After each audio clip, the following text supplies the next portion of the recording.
Sa panahon ngayon, madalas naririnig natin na ang mga babae ay naghahanap ng mga lalaki na gwapo, mayaman at may magandang posisyon sa buhay o stability na umugat sa history at ngayon ay sa social media na at sa mga pelikula na nagsasabi na ito ang mga pangunahing katangian na hinahanap nila. Oo, aminin naman natin na may epekto talaga ang lahat ng yan sa paningin at pagkagusto sa iyo ng babae. Pero kung titignan natin ng mabuti, baka hindi ito ang buong katotohanan. Sinasabi kasi ng karamihan na yun lang ang napapansin ng mga babae. Pero may mga aspeto sa kanilang tunay na kalikasan na hindi madalas napapansin ng iba. Kasi ay nakakakita ka rin naman ng lalaki na kahit hindi mayaman at medyo hindi namang kagandahang lalaki ay nakakakuha pa ng magandang babae. Yung tipong number 8 out of 10 ratings. So ibig lang sabihin nun, hindi kumpleto ang nalalaman natin tungkol sa mga napapanood o sa mga sinasabi lang ng iba. At ang tanong mo, ano nga ba talaga ang nais ng mga babae sa isang lalaki?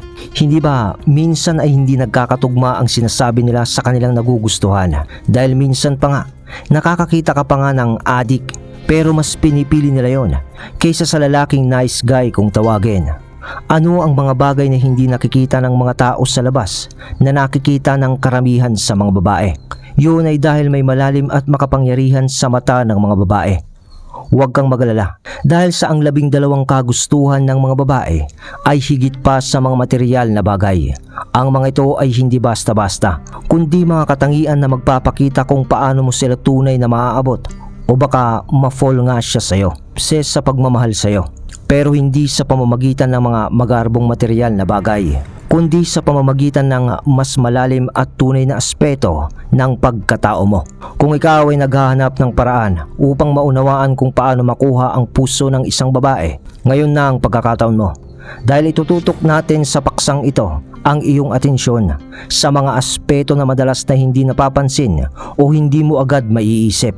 Kaya't bago mo i-judge ang mga babae dahil sa kanilang mga standard, pakinggan mo muna ang mga ito at nang matutunan mo kung ano ang talagang hinahanap nila sa isang lalaki. Kahit sa panahon ngayon ay epektibo pa rin ang mga ito. Dahil ang sagot ay hindi laging nakasalalay sa itsura at yaman, kundi sa kung paano pinapakita ang iyong tunay na halaga sa mga aspeto ng buhay na mas malalim. Sa number 1 tayo, confidence pero hindi arogante. Ang pagiging kumpiyansa sa sarili ng isang lalaki ay natural na nakakaakit sa babae dahil ipinapakita nito na siya ay may tiwala sa kanyang sarili at sa kakayahan niyang kontrolin ang kanyang mundo. Pero ang tunay na confidence ay tahimik. Hindi ito nangangailangan ng papuri o validation mula sa iba. Sa kabila nito, maraming babae ang nahuhulog sa maling akala, lalo na kung ang kumpiyansa ay nauuwi na sa kayabangan. Sa mga stoic, ang tunay na lakas ng isang tao ay nasa kakayahan niyang kontrolin ang sarili, hindi ang iba. At ang lalaki na may kumpiyansa ay hindi takot sa rejection dahil naiintindihan niya na hindi niya kontrolado ang damdamin ng babae. Ang kontrolado niya lang ay ang sarili niyang aksyon at paninindigan. Sa ganitong pananaw, ang confidence ay hindi isang anyo ng pagyayabang, kundi isang tahimik na paghayag na ako'y sapat na kahit na anong mangyari. Dahil ang mga babae sa likas nilang kalikasan ay naghahanap ng stability. Ang kumpiyansa ng lalaki ay nagdadala ng pakiramdam na sigurado at protektado sila. Tandaan na ang nature ng babae ay emosyonal at mas malapit sa chaos. Hindi ito masama, kundi isang likas na katangian na naglalapit sa kanila sa buhay ng nurturing. Kaya't ang kumpiyansang tahimik ng lalaki ay parang batong matibay na inaasahan sa gitna ng alon. Ang babae kasi ay nagugustuhan ng lalaki na may sariling desisyon sa buhay at individual na pag-iisip sa sarili niyang mundong ginagalawan. Hindi naman yung masyadong clingy o dependent. Sa halip, gusto nila ang taong may direksyon na kahit wala sila sa buhay nito, magpapatuloy pa rin ang takbo ng buhay ng lalaki. Nakikita nila ito bilang lakas at ito ang dahilan kung bakit mahina ang apil ng lalaking sobrang nagpapasikat o naghahanap ng pansin o yung mga papansin. Kung gusto mong maging kumpiyansa, huwag mong hanapin ang atensyon. Gawin mo lang kung ano ang dapat mong gawin at hayaan mong magsalita ang iyong mga gawa. Ang tamang babae ay maakit, hindi sa ingay mo, kundi sa iyong katahimikan na puno ng halaga. Sa numero 2 tayo, pagiging goal-oriented. Yung taong may pangarap pero hindi pangarap lang ginagawan din ng paraan para maabot syempre. Ang lalaking may malinaw na layunin sa buhay ay natural na nakakaakit sa babae. Bakit? Dahil ipinapakita nito na may direksyon ang kanyang buhay at hindi siya basta-basta nadadala ng agos ng kung ano-anong bagay. Sa likas na kalikasan ng mga babae, hinahanap nila ang seguridad, hindi lamang pisikal kundi pati sa emosyonal at mental. Ang pagiging goal-oriented ay simbolo ng stability na nakakapagbigay ng ganoong uri ng seguridad. Sa Stoicism, ang buhay ng tao ay parang isang mahabang lakbayin at ang malinaw na layunin ay ang bituin na kanyang gabay. Kapag ang lalaki ay may layunin, hindi siya madaling magambala ng mga trivial na bagay. Mas pinipili niyang mag-focus sa mga bagay na may halaga kaysa sa pansamantalang kasiyahan lamang.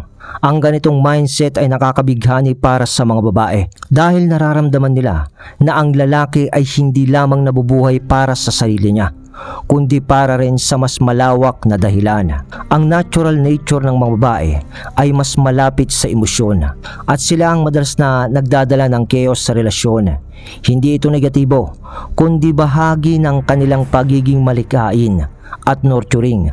Kapag ang lalaki ay goal-oriented, nagiging balanse ito sa relasyon dahil may direksyon ang kanyang kilos. Hindi siya madaling maapektuhan ng emosyon ng babae, bagkus ay siya ang nagiging gabay kapag ang babae ay naguguluhan. Ang mga babae na nahuhulog sa lalaking may plano. Kung nakikita nilang alam mo ang gusto mong gawin sa buhay, kahit simpleng layunin tulad ng pagpapabuti sa sarili o pagtulong sa pamilya, mas nararamdaman nila na maaasahan ka talaga dahil ang walang layunin ay parang bangkang walang timon at ang babae ay hindi gugustuhin sumakay sa ganoong bangka, yung walang direksyon. Ang lesson dito ay wag lang basta mabuhay para mag-exist. Magkaroon ka ng layunin kahit gaano pa ito kaliit at trabahuin ito ng tahimik. Hindi mo kailangang ipagyabang ang progreso mo. Ang mahalaga ay ang resulta mo, dahil ang tamang babae ay hindi maghahanap ng perpektong lalaki, kundi yung may direksyon at nagsisikap abutin ang mga pangarap niya kahit hindi pa niya ito naaabot sa kasalukuyan. Sa number 3 na tayo, pagiging maalaga at protective. Ang pagiging maalaga ng lalaki ay hindi simpleng aksyon lang. Ito ay nagpapakita ng kakayahang magbigay ng seguridad at pagmamalasakit na siyang likas na hinahanap ng mga babae. Sa kanilang nature, ang babae nga ay mas emosyonal at mas nagiging konektado sa mga taong nagbibigay sa kanila ng pakiramdam na safety sila.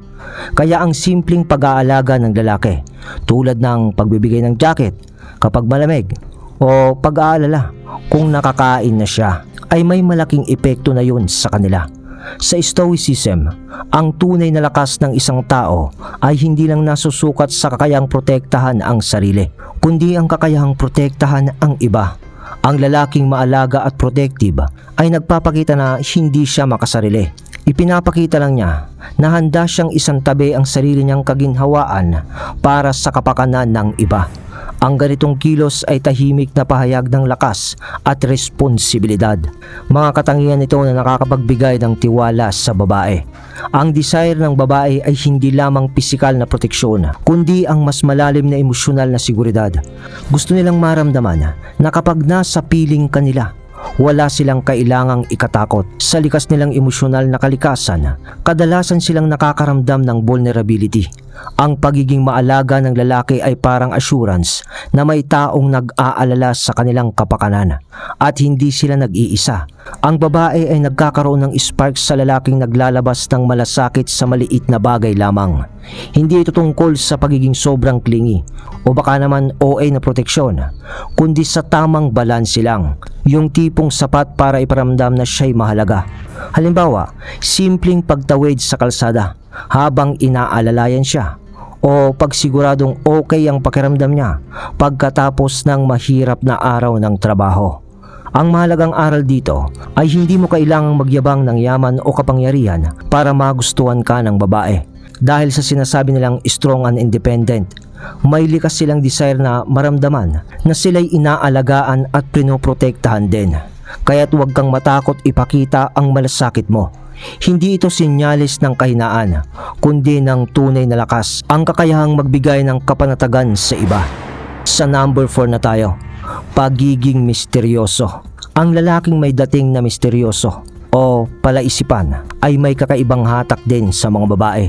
Sa likas nilang kalikasan, ang babae ay curious kasi ay naghahanap sila ng lalim at kwento sa isang tao. Kapag ang lalaki ay hindi agad ibinubunyag ang lahat tungkol sa sarili, parang nagiging isang libro siya na gustong-gustong basahin ng babae. Ang misteryo kasi ay nagbibigay ng excitement sa kanila at intriga na nagiging daan para mas lalong mag-engage ang babae sa'yo.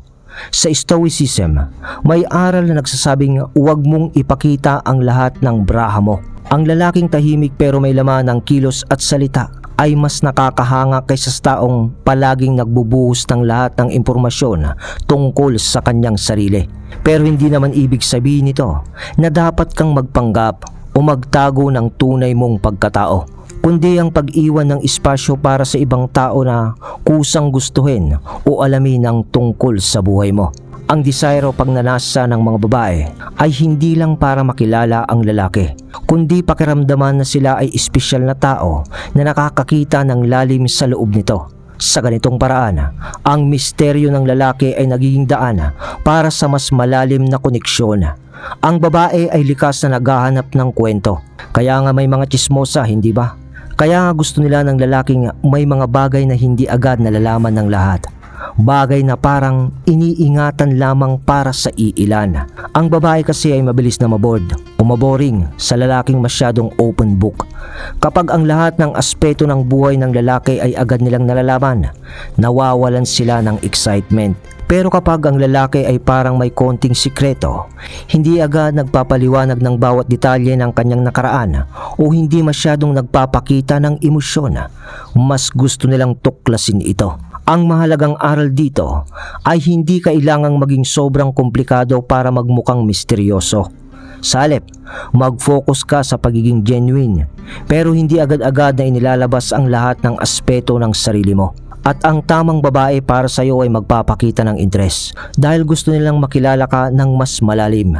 Ang misteryo ay hindi pagtatago, kundi isang pag-aanyaya para sa babae na maging bahagi ng kwento mo. Sa number 5 na tayo, pagiging independent ng lalaki.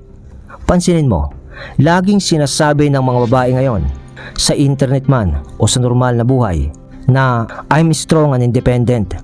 Pero ang totoo, kaya nila sinasabi yon ay gusto rin naman nila na ganoon ang magiging kapareha nilang lalaki sa buhay. Ang lalaki na kayang tumayo sa sarili niyang paa ay may kakaibang dating sa babae. Sa totoong nature ng mga babae, hinahanap nila ang lalaking may sariling direksyon na hindi umaasa sa iba para mabuhay at magtagumpay. Ang pagiging independent ay nagbibigay ng imahe ng lakas at kakayahan na likas na kaakit-akit para sa kanila. Sa Stoicism, mahalaga ang konsepto ng pagiging malaya sa anumang bagay na hindi mo kontrolado. Ang lalaking independent ay hindi umaasa sa opinyon ng iba para magpasya. Alam niya ang halaga ng sariling pagsisikap at hindi kailangang sumandal sa ibang tao upang maramdaman ang kanyang worth. Ang ganitong klaseng lalaki ay nagiging simbolo ng stability na isang likas na hinahanap naman ng mga babae. Ang pagnanasa ng babae ay hindi lang pisikal na kaginhawaan, kundi ang pakiramdam na nasa piling sila ng isang taong maaasahan, isang taong kayang mag-alaga sa sarili at sa parehong paraan kayang mag-alaga sa kanila. Ang lalaking independent ay hindi nangangailangan ng babae para mabuo ang sarili niyang buhay. At dahil dito, mas nagiging espesyal ang relasyon. Hindi ito isang pangangailangan, kundi isang pagpipili lamang. Ang babae ay naaakit sa lalaking hindi takot maging mag-isa.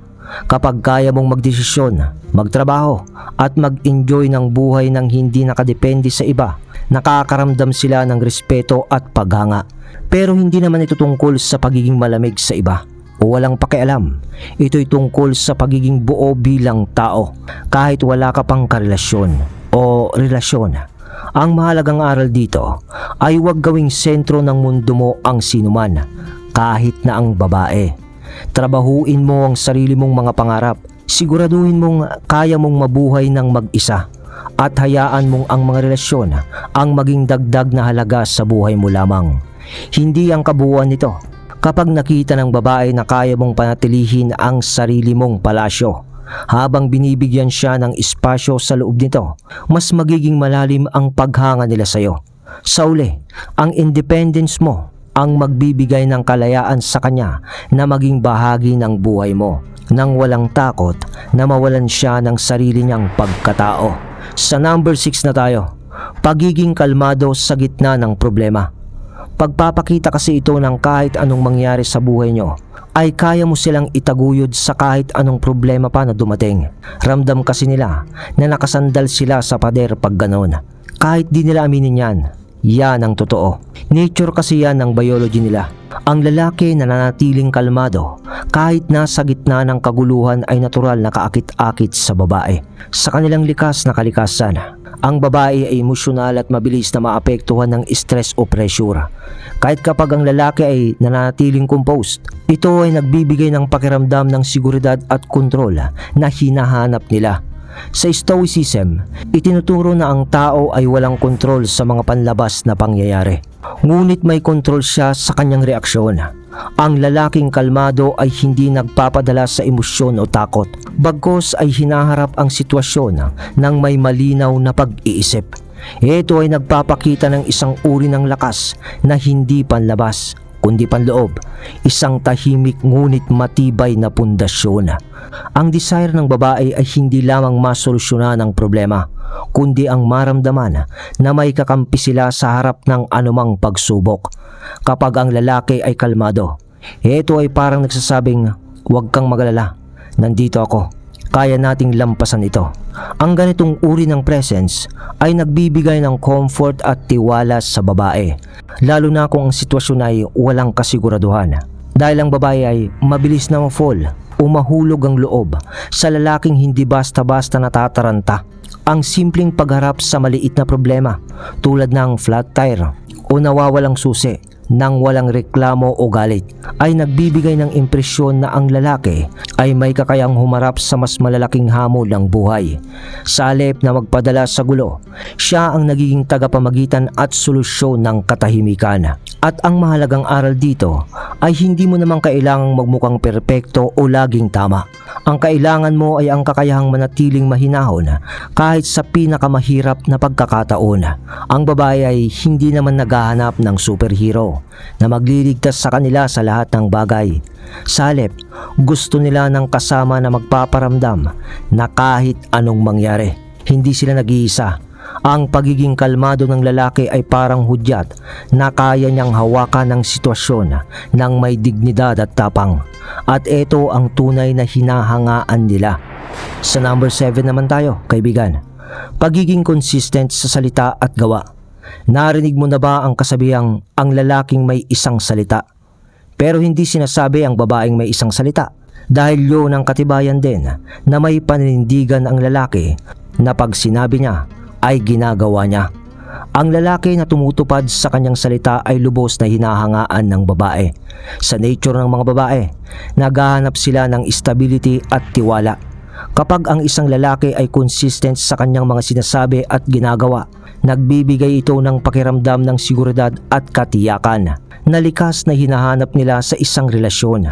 Sa Stoicism, may prinsipyo na nagsasabing ang iyong integridad ang tunay mong yaman. Ang lalaking may isang salita ay nagpapakita na kontrolado niya ang sarili niyang buhay. Hindi siya alipin ng kanyang emosyon o pagbabago-bago ng desisyon. Ang ganitong uri ng consistency ay nagpapakita ng disiplina at respeto, hindi lamang sa sarili, kundi pati na rin sa oras ng ibang tao. Ang desire ng babae ay higit pa sa simpleng pangako. Ang gusto nila ay makita ang aksyon na sumusuporta sa pangakong iyon. Sa likas nga nilang pagiging emosyonal, madalas silang umaasa sa mga bagay na nagbibigay ng sense o security. Kaya kapag ang lalaki ay tumutupad sa kanyang mga salita, nararamdaman nila na may matibay silang maaasahan, lalo na sa mahihirap na panahon. Ang babae kasi ay mabilis na babighani sa lalaking hindi puro sabi-sabi lang. Halimbawa, kung sinabi mong pupuntahan mo siya, gawin mo. Kung nangako kang tutulong ka, siguraduhin mong tutulong ka nga. Hindi mahalaga kung gaano kalaki o kaliit ang aksyon na yon. Ang mahalaga ay makita nilang kaya mong panindigan ang iyong mga salita. Ang mahalagang aral dito ay hindi sapat ang puro salita lamang para makuha ang respeto at paghanga ng babae. Sa bawat salitang binibitiwan mo, dapat ka ring maging handa na panindigan ito. Ang consistency mo ang magsisilbing pundasyon ng tiwala, at ang tiwala ay siyang pinakaimportante sa isang malalim na koneksyon para sa mga babae. Natural kasi silang naaakit sa taong kayang magbigay ng kasiguraduhan, hindi sa salita lamang kundi sa gawa. Sa ganitong paraan, hindi ka lamang nagiging isang taong hinahangaan nila, nagiging taong pinagkakatiwalaan din nila. Sa number 8 na tayo, pagiging malakas sa sarili at hindi umaasa sa ibang tao. Ang lalaki na hindi umaasa sa iba para matugunan ang kanyang pangangailangan, lalo na sa emosyonal na aspeto, ay kaakit-akit sa mata ng babae. Sa kalikasan kasi ng mga babae, ang isang lalaki na may kakayang humarap sa buhay ng mag-isa at hindi nakadepende sa iba para sa kanyang kaligayahan o tagumpay ay isang simbolo ng tunay na lakas. Sa pilosopiya ng Stoic nga, itinuturo na ang pinakamalaking lakas ng tao ay ang kakayahang mag-empower sa sarili. Hindi kailangan ng validation mula sa ibang tao, lalo na mula sa mga bagay na hindi mo kayang kontrolin. Ang lalaking may sariling lakas at hindi umaasa sa ibang tao para magbigay ng halaga o kahulugan sa kanyang buhay ay isang magandang halimbawa ng malalim na integridad. Ang mga ganitong lalaki nagpapakita na hindi sila magpapadala sa emosyon o mga bagay na hindi nila kayang kontrolin. At ito ang nagpapalakas sa kanilang karakter. Ang desire ng babae ay hindi lamang makita ang lalaki bilang isang tao na hindi umaasa sa kanya para makapagtayo ng magandang buhay. Gusto ng babae na makita ang lalaki na may sariling mga prinsipyo at hindi kailangang magpakita ng kahinaan o pagkatalo para humingi ng tulong o pansin. Ang babae naman ay hindi naghahanap ng lalaki na parang walang ibang magawa kundi makisandal sa kanya. Ang nais nila ay isang partner na kayang humarap sa buhay ng mag-isa, ngunit bukas naman sa ideya na pagtutulungan nila. Ang babae ay mabilis na matutuklasan na siya ay naiintriga sa lalaking hindi nagpapakita ng sobrang dependence sa kanya. Hindi naman ibig sabihin nito na hindi sila nagmamahalan o hindi magkapartner, kundi ang lalaki ay hindi ipinagpapalit ang kanyang sariling buhay o hangarin para lamang magustuhan siya ng babae. Ang ganitong lalaki ay nagpapakita ng malalim na pag-unawa sa kanyang halaga at hindi madaling magpaapekto sa iba. At ang mahalagang aral dito, ang tunay na lakas ay hindi nakasalalay sa pagtanggap ng validation mula sa iba. Ang babae ay naaakit sa lalaki na may sariling kakayahan at tiwala sa sarili. Sa huli, ang babae ay hindi gusto ang pagiging rescue mission. Ang gusto nila ay makasama ang lalaking kayang maging buo, may integridad at handang magbigay ng pagmamahal na hindi umaasa na siya lang ang magbibigay ng halaga sa kanilang relasyon. Sa number 9 na tayo, pagiging may malasakit at pagpapakita na tunay na concern sa iba. Ang lalaki na may malasakit at tunay na concern sa ibang tao, lalo na sa babae, ay natural na nakakakuha ng atensyon. Ang mga babae sa kanilang likas na kalikasan ay naghahanap ng isang lalaki na hindi lang sila tinitignan bilang isang bagay, kundi bilang isang tao na may halaga at karapatan. At ang simpleng pagpapakita ng malasakit hindi lang sa kanila kundi pati sa iba ay pagpapakita ng lalim ng pagkatao ng isang lalaki. Sa Stoic philosophy, may isang prinsipyo na nagsasabing ang tunay na karakter ng tao ay lumalabas sa kung paano siya kumilos sa harap ng mga pagsubok at kung paano niya pinapahalagahan ang iba. Ang lalaking may malasakit ay hindi nagmamagaling o nagpapakita ng kabutihan para magpakitang tao lamang. Siya ay may genuine na pag-aalaga at respeto sa mga tao sa paligid niya. Pero hindi siya naghahanap ng pansin o papuri, kundi siya ay tapat sa kanyang hangarin na makatulong at magbigay ng halaga sa iba. Ang desire ng babae ay hindi lang makita ang lalaki bilang isang protektor o tagapagligtas nila. Gusto nila ng isang partner na handang maglaan ng oras at pagsisikap para sa kanila at sa mga mahalagang tao sa kanilang buhay. At ang pagpapakita ng concern sa maliliit na bagay ay mas nakakabighani kaysa sa mga grand gesture na madalas ay nakikita lang sa pelikula. Sa mga simpleng aksyon tulad ng pagtulong sa mga hindi kayang mag-isa o pagpapakita ng malasakit sa mga hindi kilalang tao, makikita ng babae ang tunay na kalakasan ng isang lalaki. Ang babae ay naiintriga at nahihirapan ding hindi magka-interes sa lalaking may malasakit. Pero hindi naman ito tungkol sa pagiging hero, kundi pagiging tao na may malasakit sa kapwa. Kung ikaw ay may malasakit sa kapwa mo, nagpapakita ka lamang ng isang likas na kabutihan, isang katangian na walang mabigat na dahilan, kundi pagnanais na mapabuti ang buhay ng mga tao sa paligid mo. Ang mahalagang aral dito ay hindi mo kailangang magpakita ng malalaking bagay upang makuha ang respeto o pagmamahal ng babae. Salip, ang pagiging tapat at malasakit sa kanila at sa mga nasa paligid mo ay nagpapakita ng tunay na lakas na iyong pagkatao. Ang babae kasi ay mas naaakit sa lalaki at hindi sa lalaki na ang layunin lang ay makuha ang pansin nila. Ang pagpapakita ng concern ay hindi isang paraan ng pagpapakita ng kahinaan, kundi isang pagpapakita ng tunay na lakas sa pamamagitan ng pagpapahalaga sa buhay ng iba. Sa number 10 na tayo, pagiging hindi natitinag sa mga pagsubok at hamon ng buhay. Ang lalaki na hindi madaling sumuko kahit gaano man kabigat ang mga pagsubok sa buhay ay palaging nakakaakit sa mga babae. Ang kalikasan ng babae ay likas na emosyonal nga at madalas na hinahanap nila ang isang lalaki na kaya silang samahan sa gitna ng pagsubok.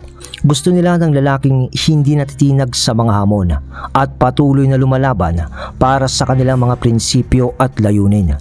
Sa Stoic philosophy, itinuturo na ang buhay ay puno ng pagsubok. Ngunit ang reaksyon natin sa mga pagsubok na iyon ay nakakaapekto sa ating pagkatao. Ang lalaking matatag at hindi sumusuko ay hindi tumitingin sa mga pagsubok bilang hadlang, kundi bilang pagkakataon upang matuto at lumago ito. Ang ganitong uri ng mentalidad ay nagpapakita ng tunay na lakas, hindi isang lakas na nakikita sa katawan, kundi sa isip at espiritu. Ang desire ng babae ay hindi lang magkaroon ng lalaki na walang kabiguan o pagkatalo. Gusto nila ng lalaki na kahit nadapa, bumabangon pa rin. Gusto nila ng lalaki na patuloy na lumalaban at hindi natatakot sa mga problema. Ang babae ay naaakit sa lalaki na may kakayahang humarap sa anumang pagsubok. Ito ang tunay na lakas na hinahanap nila sa isang partner. Isang lalaki na hindi mabilis mawala ng pag-asa at kayang magpatuloy sa buhay kahit pa may mga hadlang dito. Ang babae kasi ay nakakakita ng kakaibang lakas sa isang lalaking patuloy na lumalaban. At ang isang lalaki na kayang humarap sa mga problema kahit na mahirap ay nagiging isang modelo ng katatagan. Kapag nakikita nilang hindi siya madaling sumuko, ito ay nagsisilbing inspirasyon sa kanila na magpatuloy din sa buhay. Ang mahalagang aral dito ay ang lakas na hinahanap ng babae ay hindi palaging nasa pisikal na aspeto. Ang tunay na lakas ay nasa kakayang hindi matitinag sa harap ng mga pagsubok. Ang babae naman ay hindi naghahanap ng lalaking perpekto at walang kahinaan. Ang gusto nila ay isang partner na may lakas ng loob na tumayo, magpatuloy at magtagumpay sa buhay, kahit pa sa gitna ng pinakamabigat na hamon sa buhay. So number 11 na tayo, kaibigan. Ang lalaki na may elemento ng pagkadelikado.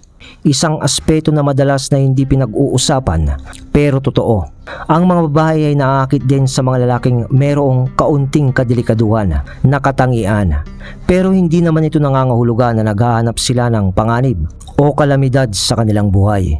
Kundi ang mga babae ay natural lang na naa-attract sa mga lalaking may lakas, tapang at kakayahang gumawa ng mga desisyon na minsang inuurungan ng iba. Ang isang lalaki na may elemento ng delikado ay isang lalaki na hindi natatakot na sumubok ng mga bagay na alam niyang mataas ang risk. Merong mga babae na nasisilayan ang isang lalaki na may ganitong katangian bilang malakas at may matinding prinsipyo sa buhay.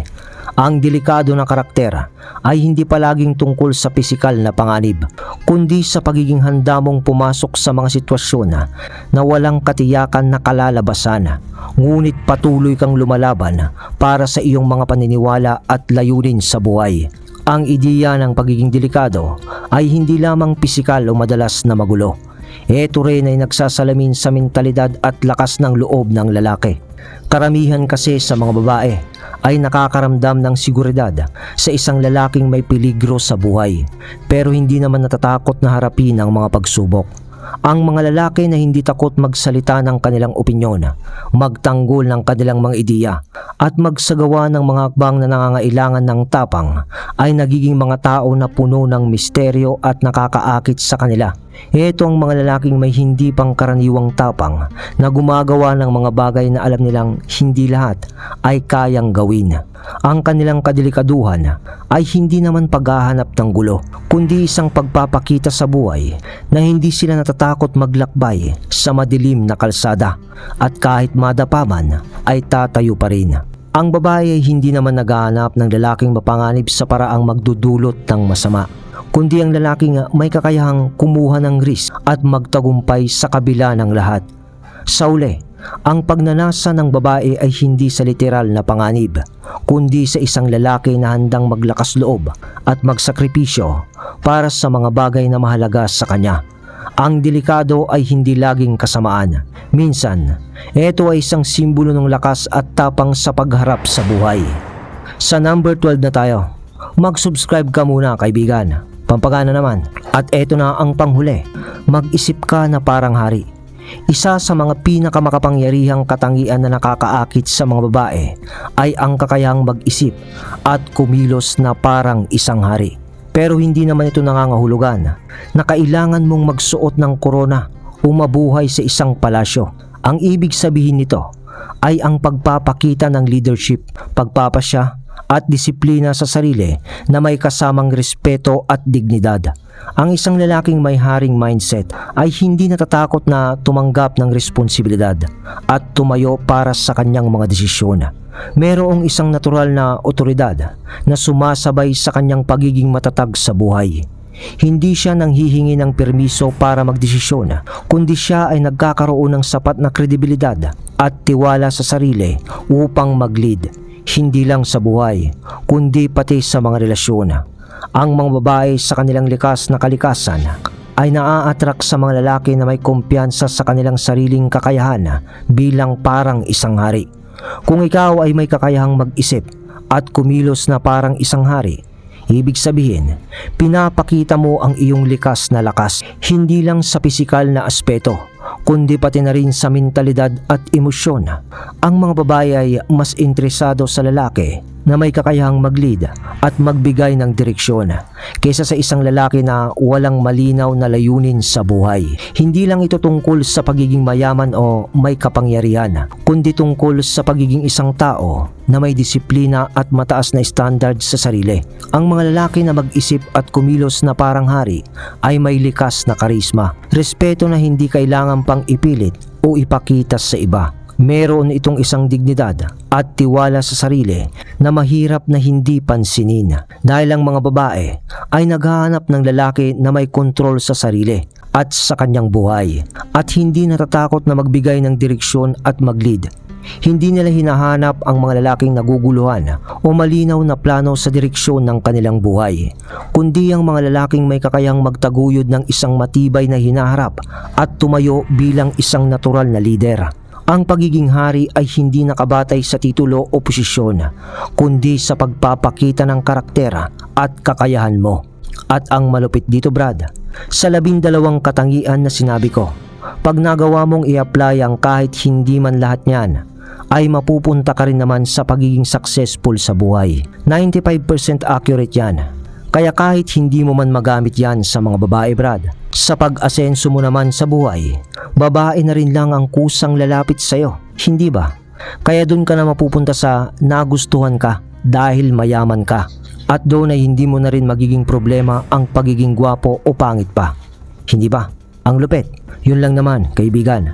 Sana ay may maitulong sa'yo ang content na to sa pag-ibig man o sa mga goal mo sa buhay. Ako si Mark, ang inyong narrator. Salamat.